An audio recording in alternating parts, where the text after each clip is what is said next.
love, content in the belief that he had found the one person he could truly share his life with. But beneath the surface of their seemingly perfect relationship, there was a secret, one that Natalie had kept hidden from Brandon for as long as they had known each other. A secret that, once revealed, would shatter everything. The first few weeks of their marriage were blissful. Brandon and Natalie had moved into a charming suburban home in Naperville, Illinois, just outside of Chicago. It was small but cozy, with enough space for the two of them to start a family someday. Brandon loved coming home from work to find Natalie in the kitchen preparing dinner, her soft laughter filling the air as they talked about their day. They spent their evenings curled up on the couch, watching movies or discussing their future. Brandon couldn't imagine being happier. But as time went on, Brandon began to notice subtle changes in Natalie's behavior. She seemed more distant at times, as though something was weighing heavily on her mind. There were moments when she would retreat into herself, her laughter fading, her gaze turning somber. When Brandon asked her what was wrong, she would always brush it off, assuring him that everything was fine. But her reassurances did little to ease his growing concern. Brandon loved Natalie with all his heart, but he couldn't shake the feeling that she was keeping something from him. He tried to push the thoughts aside, telling himself that every marriage had its ups and downs. After all, they had only been married for a few months. They were still adjusting to life together, still learning how to navigate the complexities of sharing a home and building a future. But the nagging sense that something wasn't right lingered in the back of his mind. It was a rainy afternoon when Brandon's world came crashing down. He had come home from work early, hoping to surprise Natalie with flowers and a romantic evening. As he walked through the front door, he noticed the house was unusually quiet. He called out her name, but received no response. Assuming she was out running errands, he made his way upstairs to their bedroom. As he entered the room, he spotted Natalie's laptop sitting open on the bed. A wave of curiosity washed over him. Natalie had always been very private about her personal devices, never leaving them unlocked or unattended. Brandon hesitated for a moment, then sat down on the bed and glanced at the screen. What he saw made his heart stop.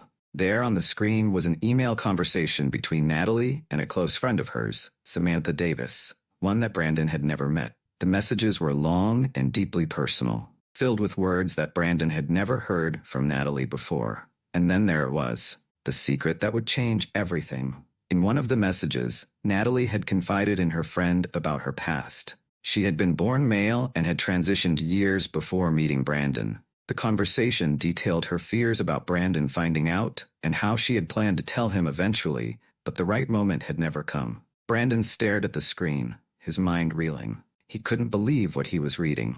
It felt like the ground had been ripped out from under him, leaving him suspended in a state of shock. How could this be possible? How could Natalie have kept something so important from him? He felt a wave of anger rising within him. Anger at the deception, anger at the lies. But beneath the anger, there was also a deep sense of betrayal. That evening, when Natalie returned home, Brandon was waiting for her in the living room. His mind was racing, his emotions a volatile mix of confusion, hurt, and anger. He hadn't said a word to her since she walked through the door, but the tension in the air was palpable. Natalie immediately sensed that something was wrong. She set down her bag and approached him cautiously. "Brandon, is everything okay?" she asked softly. Brandon didn't answer at first. He stood up from the couch, his hands clenched into fists at his sides. When he finally spoke, his voice was low and strained.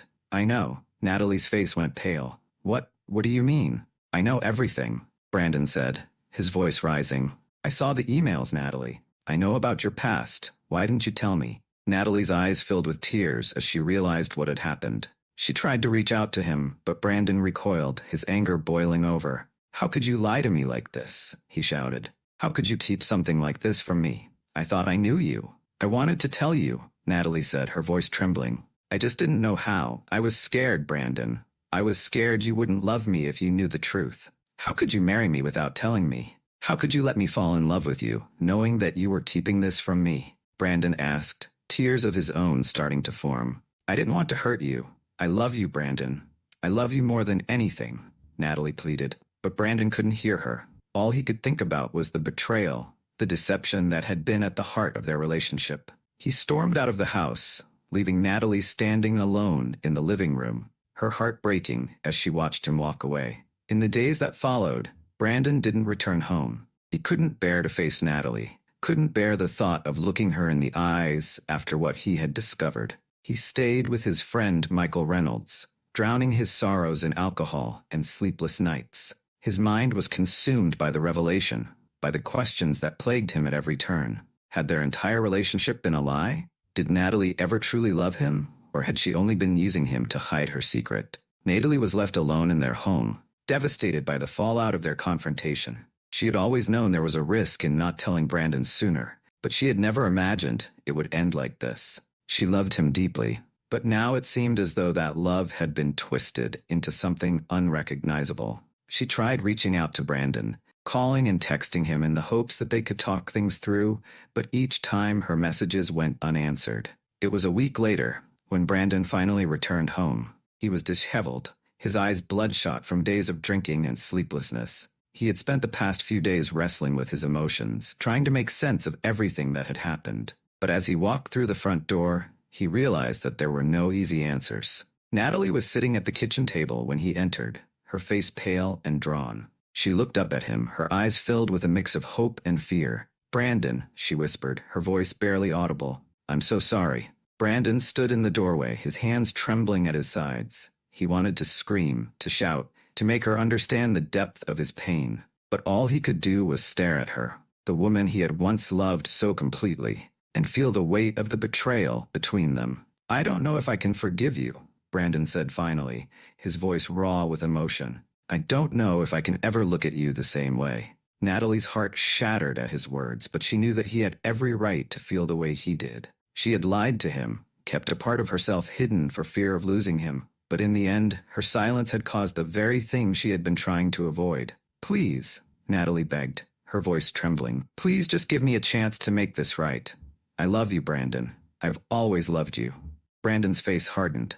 "I don't even know who you are anymore." And with that, he turned and walked out the door, leaving Natalie alone once again. As the days turned into weeks, the distance between Brandon and Natalie only grew. Brandon had moved out of their home, refusing to speak to Natalie or respond to her messages. He was consumed by his anger and hurt, unable to see a way forward from the betrayal he had experienced. Natalie, on the other hand, was devastated by the loss of her marriage. She had always known that telling Brandon about her past would be difficult, but she had never imagined it would end like this. It was late one night when Brandon finally returned home, but he was heavily drunk, and they started a heated argument. In the heat of the moment, as their argument reached a fever pitch, Brandon lost control. His hands, trembling with rage, reached for Natalie, grabbing her in a moment of blind fury. He didn't mean to hurt her. He didn't mean for things to go as far as they did.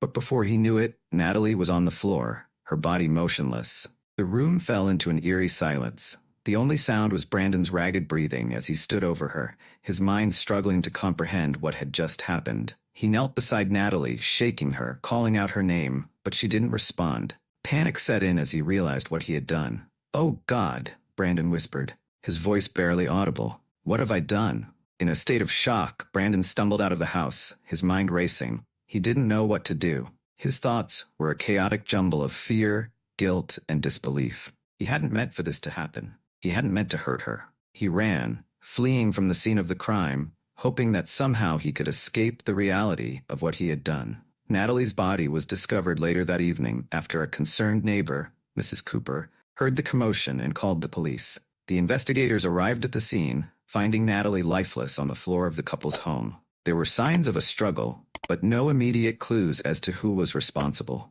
Brandon was nowhere to be found. As the investigation unfolded, it became clear that Brandon was the prime suspect. The police discovered the emails on Natalie's laptop, revealing the secret she had kept from her husband. It didn't take long for the pieces to fall into place. The heated argument, Brandon's sudden disappearance, and the tragic outcome. For days, Brandon was on the run, hiding from the authorities as he grappled with the enormity of what he had done. But the guilt was too much to bear. He knew that he couldn't run forever.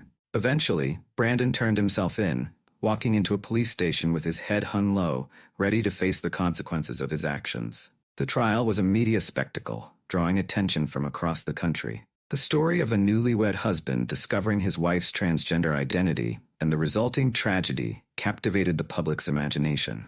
Both Brandon and Natalie's families were thrust into the spotlight, their private pain laid bare for the world to see. Brandon's defense team, led by attorney Jonathan Clark, argued that he had acted in the heat of the moment, overwhelmed by emotions he couldn't control. They painted a picture of a man who had been deceived, whose world had been turned upside down by a secret that shattered the foundation of his marriage. But the prosecution, led by Rachel Williams, argued that Brandon's actions were inexcusable, that no amount of emotional turmoil could justify taking another person's life. They presented evidence of the physical altercation, highlighting the fact that Brandon had left Natalie to die, fleeing the scene rather than seeking help.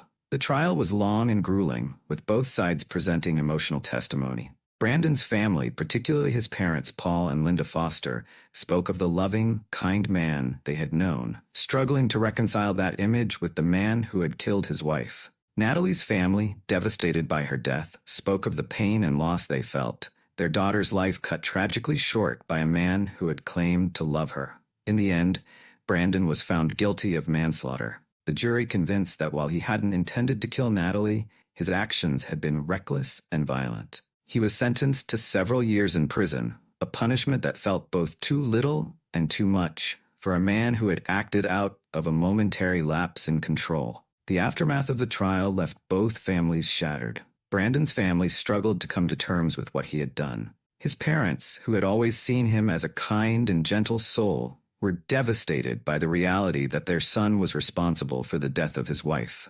They visited him in prison, but their conversations were strained, the weight of what had happened hanging heavy between them. Natalie's family, on the other hand, was consumed by grief. They had lost their daughter in the most horrific way imaginable, and no amount of justice could ever bring her back. They struggled with feelings of anger and sadness, their hearts broken by the loss of a woman who had overcome so much in her life, only to be taken away so suddenly. In the wake of the tragedy, both families were left to pick up the pieces of their shattered lives. The media moved on to the next big story, but for those left behind, the pain remained. Now behind bars, Brandon spent his days reflecting on the choices he had made, the life he had destroyed in a single tragic moment of rage. The story of Brandon and Natalie is one of love, betrayal, and the devastating consequences of secrets kept for too long. It serves as a reminder of the fragility of relationships, of how quickly love can turn to anger, and how the choices we make in moments of intense emotion can have far-reaching consequences. For Brandon, the cost of his actions was immeasurable. He lost his wife, his freedom, and the life he had envisioned for himself. But more than that, he lost a part of himself. The man he had once been, replaced by the man who had taken another person's life in a moment of blind fury. For Natalie, the cost was even greater. She had lived her life with courage, embracing her true self despite the challenges she had faced. But in the end, it was the love she had for Brandon, the fear of losing him, that led to her tragic end. For those who knew Brandon and Natalie, their story became a cautionary tale about the dangers of secrets, the importance of honesty, and the devastating power of anger. As the years rolled by, the sharp edges of the tragedy dulled slightly, but the scars remained for those involved. In prison, Brandon enrolled in counseling, trying to understand the emotions that had driven him to such a devastating act. It was in these sessions that he began to confront his own insecurities, his fears, and the toxic masculinity that had played a part in his inability to handle Natalie's secret. He spoke openly of his love for her and the profound loss he felt, but there was always the unspoken knowledge that none of it could change what he had done. Natalie's family, though irreparably broken by her loss, found solace in honoring her memory. They established a foundation in her name to support LGBTQ+ individuals, offering education and resources to help foster understanding and acceptance. They hoped that in sharing Natalie's story, others might be spared the kind of heartbreak and violence that had claimed her life. The media had long moved on, but the echoes of Brandon and Natalie's story remained, a powerful reminder of the complexities of identity, love, and acceptance. The lessons of their short-lived marriage became a cautionary tale, a reminder of the importance of honesty, communication, and empathy in relationships. The story ended with a reflection on the broader issues that their story illuminated, how secrets, even those rooted in fear, can tear apart the very foundations of love. Experts weighed in, discussing the importance of education and understanding, urging society to foster environments where people can feel safe to live authentically without fear of judgment or rejection. If I had known then what I know now, things would have been different. I would have loved Natalie for who she truly was, but now it's too late, Brandon said in prison, his voice broken. The lesson was clear. Love can only thrive where honesty lives, and the cost of secrets can be more than anyone is willing to pay.